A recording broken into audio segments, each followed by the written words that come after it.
Bizim mən demək istəmirdim bu gün, amma deməliyəm. Bizim ölkəmizdə prezident usul idarəsidir. Bütün müəlliflər, bütün hüquqşünas alimlər, eləcə də bütün normalarda prezidentin usul idarəsində parlamenti buraxmaq səlahiyyəti yoxdur. Bunu Amerika Birləşmiş Ştatlarında ilk dəfə Respublika prezident Respublika yaradanda onların əsas məqsədi budur. Əksinə orada prezidenti impeachment var. Azərbaycanda isə 2016-cı ildən bəri keçən səfər bizim parlamentin deputatlarından biri dedi, dünyanın hər yerində var, Amerikada da var ki,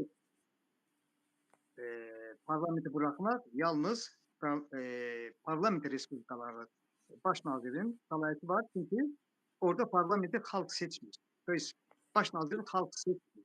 Amma bizə prezident üsul arasında bilavasitə xalq seçib həm prezidenti, həm də parlamentin deputatlarını onlar da öz parlamenti formalaşdırırlar. Bu bir. Məsələn, Özbəkistan ölkəsi Respublikasında və Ermənistanda prezident hər hansı bir partiyanın üzvü ola bilməz. Əgər hər hansı bir şəxs prezident seçilirsə, o dərhal üzvü olduğu partiyadan çıxır. Bunu belə əsaslandırırlar ki, prezident bütün ölkənin mənafeyini müdafiə edir. Buna görə də hakim partiya, YAP partiyası hər addım başı biz görəndə bir hüquqşünas kimi, bir vətəndaş kimi deyirik ki, axı Amerika Birləşmiş Ştatlarının istər mərkəzi şəhərlərin heç birində respublikaçılar ya da Demokratlar Partiyasının ofislərini biz rast gəlməyəcəyik. Getsək, rast gəlmərik. Orada deyirik ki, respublikaçılar Trump, Demokratlar Biden. Amma gedəndə onların ofisini tapa bilmərik. Heç internetdə axtarın, tapa bilməzsiniz. O elə bir simvolikdir. Yəni bunlar partiyanın maliyyələşdirənlərdir. Partiyanı seçki zamanı bunlar ancaq maliyyələşdirirlər. Onların mənafeyini. Amma böyük bir aparat kimi tutsunlar. YAP kimi. Sumqayıtda böyük möhtəşəm bir deməli binaları var. Yasamalın özündə rayonun böyük möhtəşəm. Hər yerdə YAP köhnə Komünist Partiyasının raykomları kimi binalara mənsubdurlar. Həm də icra hakimiyyətləri ki 91-ci ildə Mütəllibov yaratdı, o bizim konstitusiyamızda əksini tapır, o birmənalı olaraq ləğv edilməlidir. Çünki Respublika prezidentlik usul idarəsində söhbət, ümumiyyətlə Respublikada söhbət seçkidən gedir. Seçki olmalıdır. Hər sahədə. Yerli özünə idarə orqanı deyirlər bələdiyyəyə. Xeyr, yerli özünə idarə orqanı olmalıdır. Rayon icra hakimiyyəti rayonlarda seçkili orqan olan qubernator, prefektur və s. və s. Azərbaycanda idarəçilik formasında böyük səhvlər var. O səhvlər də imtiyaz verilir bir təbəqəyə. O keçmiş kommunistlər indi gəlib olublar rayon icra hakimiyyətinin başçıları təyin edirlər onları inzibati amirlik orqanı kimi. Əlbəttə xalqın nə qarşısında açot verirlər, nə uçot verirlər. Demokratik qrup sayılan bələdiyyə, mən onları demokratik də saymıram. Çünki bir bələdiyyə artıq 34-35 ildir bələdiyyə sədridirsə, artıq o daxil olub həmən rejimin içində yaşayır. Yəni onları da özlərindən danışıq əsasında özlərindən aşağı tutublar və inzibati amirlik qurumu olan rayon icra hakimiyyətləri yerlərdə raykomluq edirlər. Ən çox Bakı şəhərinin statusu. Bizim konstitusiyamızda bir cümlə yazılıb ki, Azərbaycan Respublikasının paytaxtı Bakı şəhəridir. Bakı şəhərin özünün ayrıca statusu olmalıdır. Bakı şəhərin özünün qanunverici orqanı olmalıdır. Şəhər Soveti, şəhər şurası olmalıdır. Məsələn, Moskovskaya Duma, mən bunu dəfələrlə demişəm. Nəyə görə Eurovision zamanı göstərişi verməlidir mərkəzi aparat?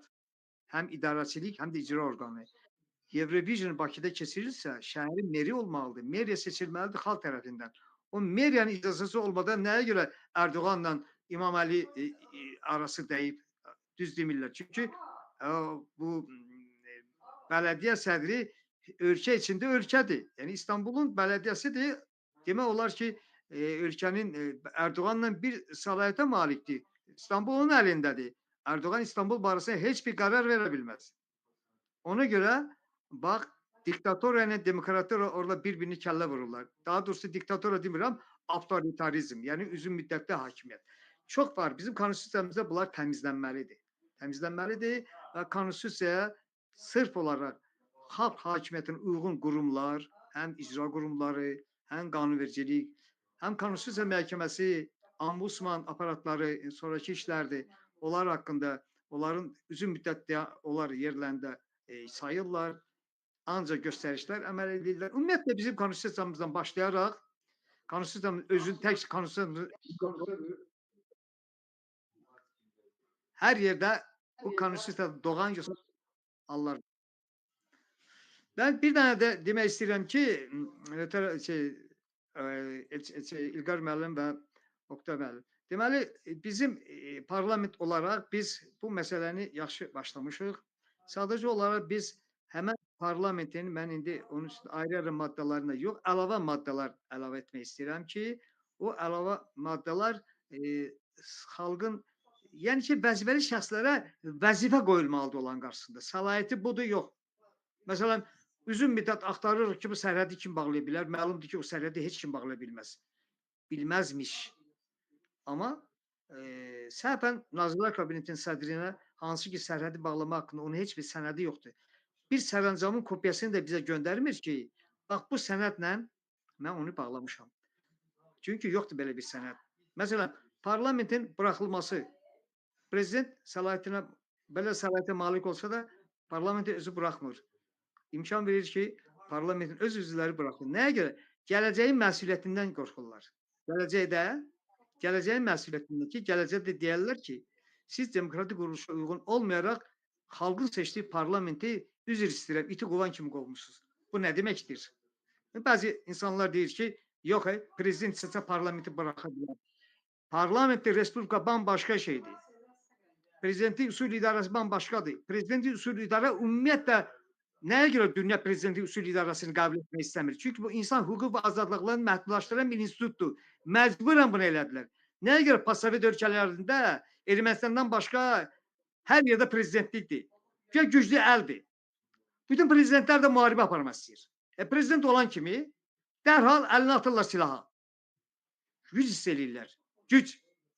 Əlbəttə bütün əlində, segmentlər olan əlində bu özü qorxulu bir usul idarədir. Ona görə demokratikləşdikcə biz özümüzün Azərbaycan Demokratik Cümhuriyyətinin 18-ci ildə qurduğu parlament respublika keçməli. Nəyə görə? Məyər Məmməd Əmin Rəsulzadə prezident ola bilməzdi? O, xalqın durumunu görürdü. Xalqını tanıyırdı. Bilirdi ki, burada prezident mən olsam, başqası olsa bu xalqa pis baxacaqlar. Diktator olacaqlar. Amma parlament respublika elə deyil. Parlament respublika imkan verir ki, demokratik quruluşda yaşayaq. İndi Azərbaycanda hər şeyin, necə deyərlər, zayını çıxardırlar. Hələlik bizim dediyimiz budur ki, biz nəsə çalışmaq istəyirik ki, hər şey konstitusiyadan başlayaq. Konstitusiyada elə normalar olsun ki, xalq onu başa düşsün və öz hüququnu tələb eləsin. Bu qədər. Təşəkkür edirəm. Oktay bəy, konstitusiya ilə bağlı keçirilən iclasda Şapur bəy Qasimi belə bir fikir səsləndirdi ki, biz konstitusiyanı qəbul etməmişdən qabaq, ümumiyyətlə bu müzakirələrə başlamamışdan qabaq ölkəmizin hansı iqtisadi model əsasında idarə olunmasını müəyyən etməliyik. Ondan sonra konstitusiyanı o modelə uyğun olaraq tərtib etməliyik və yaxud təkliflərimizi verməliyik. Siz həm də iqtisadçısınız. Bu barədə sizin fikirləriniz mənim üçün maraqlıdır. Üzr istəyirəm Oktay bəy, tamaşaçılardan da bir şey xahiş edeyim. Efirimizi bir dəfə bəyənib paylaşın ki, səsiniz və səsimiz daha çox insana çatsın. Buyurun. Deməli, dəyərli İlqar bəy, 1991-ci ilə qədər biz keçmiş 15 Sovet Respublikaları SSR belə deyək, məkanında vahid bir dövlət halında birləşmişdik. Həmin dövrdə SSR dövrlərində deməli, mülkiyyətin iki forması müəyyən edilmişdir. Yəni, ümumxalq mülkiyyəti, kolxoz kooperativ, zavod fabriklər və kolxoz kooperativ mülkiyyəti. 91-ci ildə SSR dağıldıqdan sonra mülkiyyətin forması tamamilə dəyişildi. Yəni, ölkədə, belə deyək də, ölkədə zavod fabriklər özəlləşdirildikdən sonra xüsusi mülkiyyət formalaşmış və kolxoz kooperativ quruluşu ləğv edilməklə, belə deyək də, xüsusi mülkiyyətə keçirilmişdir. Bəli, Şapur bəyin sözündə böyük həqiqət var ki, ölkənin hər hansı bir siyasi qurumu iqtisadi qurumun bazısı üzərində formalaşır. Yəni ölkənin iqtisadi quruluşunu biz müəyyən etmədikdən onu siyasi cəhətdən idarə etmək çətinləşir. Yəni hal-hazırda ölkəmizdə belə deyək də xüsusi mülkiyyətin formaları, xüsusi mülkiyyət daha çox belə deyək də bərqərar olub. Yəni bu xüsusi mülkiyyətin də qorunması dövlət qanunları ilə tənzimlənməlidir və gələcəkdə dövlət mülkiyyəti müəyyən edilsə, dövlət mülkiyyəti indi də var. Məsələn, deyək ki, bütün ölkədə inzibati binalar dövlət mülkiyyəti sayılır. Məsələn, deyək ki, Respublika Prokurorluğunun binası, Ali Məhkəmənin, rayon icra hakimiyyətlərinin, bunlar dövlət mülkiyyətidir. Amma bu günlərim dövlət mülkiyyətində belə deyək də, yəni dövlətin nəzarətində olan torpaq sahələri bilavasitə bələdiyyələrə verilməklə müəyyən edilir. Gələcəkdə belə bir məsələni mən parlamentimizdə qaldıracağam. Məsələn, müstəqillik qazandığımız dövrdən sonra Azərbaycanda, Camal bəy daha yaxşı bilir, deklarasiya, gəlir bəyənnaməsi haqqında qanun qəbul edilmədikdə, ölkədə çirkli pullar vasitəsilə ölkədə belə deyək də oliqarxlar xalq mülkiyyətini ələ keçirmiş və onlar üzərində hökmranlığa belə deyək də nail olmuşlar. Mən gələcəkdə parlamentdə bu məsələni qaldıracağam. Yəni belə deyək də deklarasiya, gəlir bəyannaməsindən olmadan çirkli pullarla əldə edilmiş mülkiyyətin belə deyək dövlət tərəfindən məhkəmə vasitəsilə müsadirə edildikdən sonra bunlar dövlət mülkiyyətinə keçməlidir. Məsələn, deyək ki, elə oliqarxlar var ki, onlarla belə deyək zavodu, fabriki var ki, bunun zavod fabrikinin sahib olduqda o gəlirin göstərməmişdir ki, hansı gəlirlər hesabına zavod fabriklər açıb. Məsələn, elə oliqarxlar var ki, yüzlərlə marketi var ki, onun heç bir dövlət tərəfindən gəlir bəyannaməsi təqdim etmədikdə onlara sahib olmuşdur. Və gələcəkdə gəlir bəyannaməsi haqqında qanun qəbul edildikdən sonra bunların məhkəmə tərəfindən müsadirə edilməsi üçün hüquqi baza yaranır və mənim hesabıma görə bunlar dövlət mülkiyyətinə, yəni dövlət əmlak komitəsinə verilməlidir. İki halda, ya əmlak komitəsi hərraca çıxarıb bunları satmaqla büdcəmizə gəlir gətirməlidir və yaxud da dövlətin kontrolunda saxlamaqla direktorlar şurası altında idarə etməyə verilməlidir. Bu barədə bu qədər. İndi bu geniş mövzudur. Bu məsələ müzakirə edəcəyik. İlqar bəy, bu gün bizim konstitusiyanı dəyişməkdə tarixi zərurət nədən irəli gəlir? Camal bəy toxundu, yəni mən də ona əlavələr edirəm. Yəni, ölkəmizin konstitusiyasında ziddiyyətli məqamlar çoxdur. Çoxdur, yəni ki, belə deyək ki, əhali ölkənin ictimai idarə etmə sistemindən kənarlaşdıqdan sonra əhali üçün konstitusiyanın qəbulu və ölkənin konstitusiya qanunlarına tabe edilməsi o qədər də maraqlı deyil. Məsələn, demokratiya sözünü götürək. Demokratiya Yunan sözüdür. Yəni, demokrats, yəni əsl xalq hakimiyyəti. Xalqı idarə edənlər, xalqın seçimi ilə səsini alanlardır. Məsələn, bugün bizim konstitusiyamıza ziddiyyət təşkil edən nədir ki? Prezidentin təyin etdiyi icra başçıları, eyni zamanda xalqın səsi ilə seçilən bələdiyyələr. Səlahiyyət prezidentin təyin etdiyi icra hakimlərindədir. Yəni, hüquqi cəhətdən götürəndə bələdiyyələrdir. Amma bugün prezidentin təyin etdiyi icra başçıları bələdiyyə sədrlərinin möhürlərin əlindən alıb, bələdiyyəyə məxsus torpaqları satmaqla bələdiyyə sədrlərinə küçələri təmizlətdirirlər. Yəni, mənim düşüncə tərzimə görə, yəni əslində bir prezident Azərbaycanı idarə etməklə yanaşı, ölkənin regionlarına da keçmiş feodal monarxiya dövlətində olduğu kimi öz nümayəndələrini təyin etməklə idarə edir. Baxaq, məsələn, Respublikanın ən böyük şəhəri, deyək ki, Sumqayıtdır, yarım milyona qədər əhalisi var, 300 mindən də çox Gəncənin əhalisi var. Deyək ki, 100 minə yaxında Ucarın əhalisi var. Ucar rayon və digər Dəvəçi rayonu. Bakının əhalisi isə müəyyən məlumatlarda 3 milyondan çoxdur. Niyə görə? Prezident Bakı şəhər icra hakimiyyətini təyin edir və Bakı şəhərin prezidentin təyin etdiyi icra başçısı idarə edir. Dəyərli Camal bəy izah verdi. İndi mən buna əlavə edirəm. Məgər belə çıxır ki, 3 milyon Bakı əhalisinin səsi nəzərə alınmır.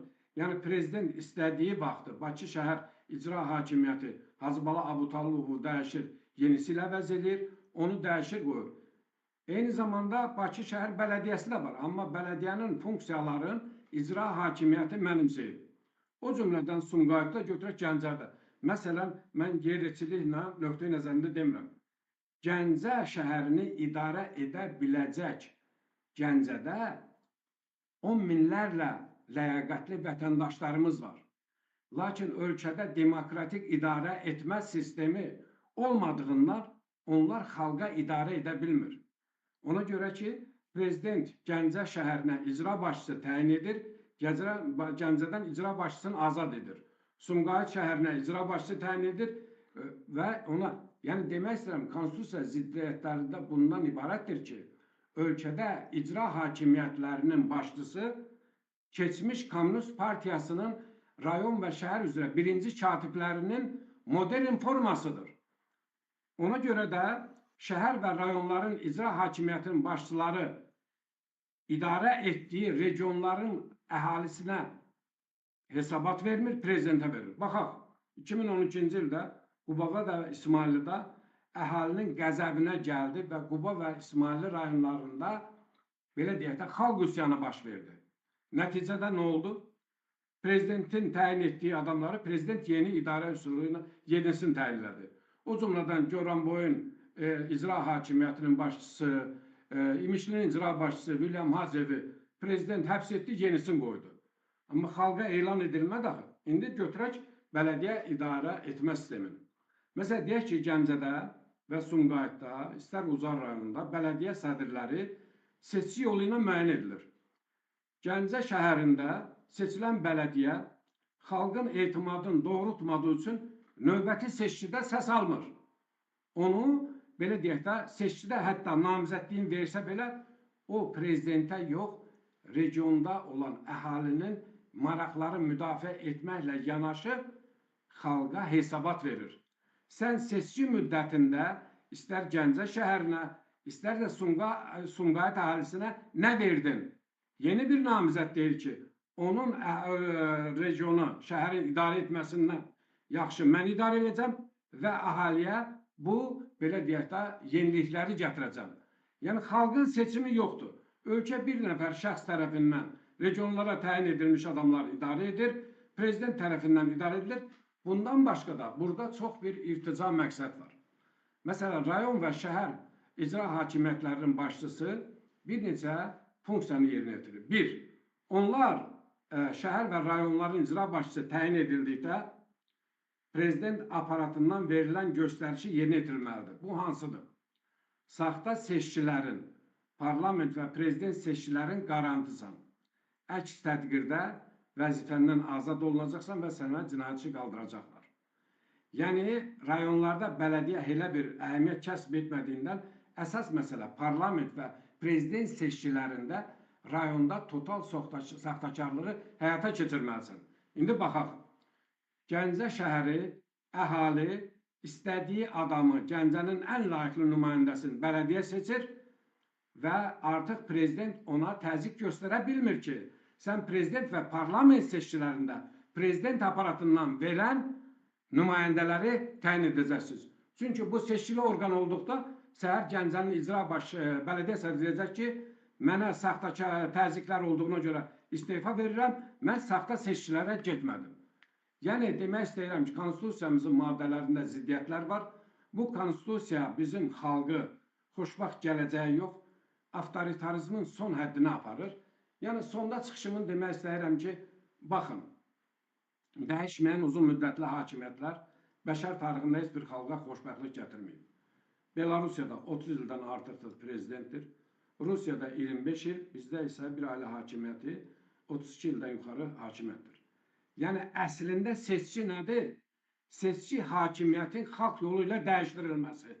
Bizdə isə seçkilər hakimiyyətin saxta yolla hakimiyyətdə qalmasını təmin edir. Söhbət bundan gedir. Bəs biz nə üçün, hansı zərurətdən xalq parlamentini yaratmışıq, xalqımızı mənəvi cəhətdən maarifləndiririk ki, dünyanın, baxın, müqayisə edin. Hollandiya Rusiyanın bir regionundan 10 dəfə balacadır. Hollandiyada əhalinin yaşayış səviyyəsi Rusiyada əhalinin yaşayış səviyyəsindən 100 dəfə yuxarıdır. Çünki Rusiyada avtoritar rejimdir. Dünyanın 1/6 hissəsi Rusiyadadır. Dünyanın ən zəngin dövlətləri Rusiyadadır.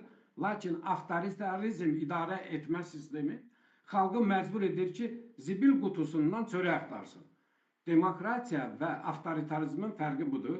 Yəni bu uzun yoldur, çətin yoldur, şərəfli yoldur.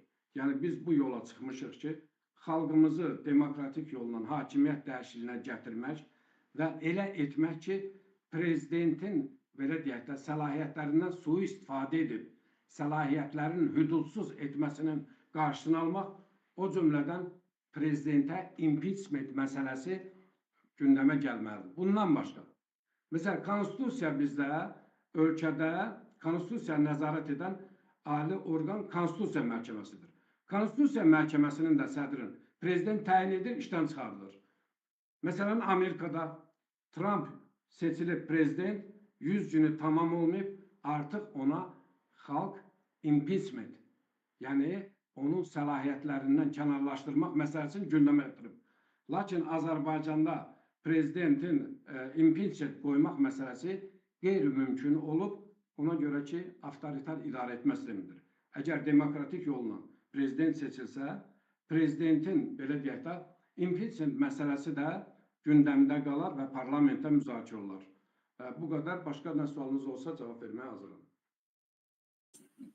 Camal bəy, əlavəniz var nəsə? Mən sizə dediyim kimi, mən Gəncədə idim. Dünən, bugün. Cəmiyyətin vəziyyəti Gəncə kimi şəhərdə çox pis. Mən gedim Gəncəyə, bazara getdim. Cəmiyyət səhərə zəng atmır, göyərti, xiyar, pomidor, heç bir istehsalat yoxdur. Heç bir sivil həyat görmədim orada. Əvvəllər belə deyildi. İnsanlar, cavan olanlar ancaq taksi və s. Əgər belə getsə, hakimiyyət özü bezəcək belə hökumətdən, belə idarəçilikdən. Mən belə başa düşürəm. Özü bezəcək. İnsanlar bezdikcə, indi təsəvvür edin ki, Azərbaycan xalqını, Azərbaycan dövlətini bu günə qoyan 96-cı ildə sabotaj, iqtisadi sabotaj idi. Özəlləşmə deyilən bir acayip vaxtı çatmamış bir proqram tərtib etdilər. O özəlləşmə lazım deyildi 96-97-ci ildə etmək. Özəlləşməni tədricən eləmək lazımdır. Özəlləşmə adı ilə fəhlə sinifi məhv etdilər, fabrik və zavodlar yerinə yeksan etdilər, istehsalı dayandırdılar. İndi xalq adicə bir kişi tapa bilmirsən ki, bir getsin tokarlıq eləsin və yaxud çilingərlik eləsin. Azərbaycan xalqının, Azərbaycan fəhlə sinifinin, avangard sinif olan fəhlə sinifi illərlə əldə etdiyi istehsal, xalq təsərrüfatı, kənd təsərrüfatı, sonra neft sənayesi, hazırda nə mütəxəssis var, nə fəhlə sinifi var, nə istehsal sahəsi var. Yəni buna görə Azərbaycan xalqı ancaq aqrar sahəyə gedir, bir də taksavatlıq eləməklə. Belə 10 milyon, 11 milyonluq xalqı idarə etmək mümkün deyil. Belə ölkəni idarə edənlərin özlərinin də başı ağrıyır get-gedə. Lap elə isyanlar etiraz eləməsinlər, isyanlar sadəcə baxıb xalqa baxıb bunlar bir bala vicdanları olsa, bu bezdirici bir idarəçilikdir. Mən belə başa düşürəm. Mən gördüyümü gördüm. Bu bezdirici. Biz desək də bunu demədik də. Bu, o Lenin deyirdi ki, İnqilab o vaxtı baş verir ki, yuxarıdakılar daha köhnə qayda ilə idarə edə bilmirlər, aşağıdakılar da köhnə qayda ilə yaşaya bilmirlər. Bunu kommunist Lenin deyib. Və doğrudan da indi biz inqilab sözü gələndə bizim hökumətimiz qorxur. İnqilab küçəsini ləğv edib, Həsən Əliyev küçəsi elədilər. İnqilab kinoteatrını ləğv edib, nəsə qoydular. Ümumiyyətlə, xalqın özü, bax, bir məsələ deyim. Biz ziyalılar, biz xalqı düşünüb deyirik bunları, hüquqi cəhətdən, siyasi cəhətdən. Amma inqilabı xalq eləyir. Lenin çox atlanıb düşdü, illərdən o inqilabı eləmədi ki, sadəcə fəhlə sinifi qalxdı və inqilab elədi. Fəhlə sinifinin avangard bir qüvvə olduğunu görən müasir Azərbaycanın baniləri ilk olaraq fəhlə sinifini darmadağın etdilər. Çünki bu böyük ictimai təhlükə mənbəyi idi. O fəhlə sinifi dağıldı, fəhlə siniflə bərabər bütün cəmiyyət oldu filic vəziyyətdə. Fəhləni demirəm, onun ziyalası, onun qulluqçusu var idi, onun görürsüz, insanlar oxuyurlar, təhsil alırlar, musiqiçilər, müəllimlər özlərini oda alova vururlar. Amma onları 300, 500, 450, 500 manatlıq işə də qəbul eləmirlər. Min cür bəhanə ilə insanları qırağa qoyurlar. Bax, bizim Konstitusiyanın 35-ci maddəsində isə yazılır ki, hər bir şəxs sevdiyi sənətlə məşğul ola bilər. O sənətə imkan vermirlər. Hər bir maddə bir cür səslənir, amma həyata keçirilir başqa cür. Ona görə o Konstitusiya məhkəməsi, o Konstitusiya dəyişilməlidir ki, insanlar psixoloji cəhətdən bilsinlər ki, bundan sonra yeni həyat olacaq. Ən çox psixoloji həyat, psixoloji cəhətdən. Çünki insanlar Konstitusiyanın dəyişilməsini görən kimi sanki belə güzə gələrlər və ümid olar gələcəyə. O Konstitusiya dəyişilməlidir. Maddələrini bizim təkrar eləmək istəmirəm. Deməyim budur ki, vəziyyət həqiqətən də çox pisdir. Həm iqtisadi cəhətdən, həm siyasi cəhətdən, həm hüquqi cəhətdən, həm insan hüquq və azadlıqları, fikir ifadə azadlıqları, hər şey tapdalanır. Adam təəccüblənir ki, o belə bir məktəbin məzunu olan bir şəxs necə antidemokratik ola bilər? Mən demişəm həmişə. O belə bir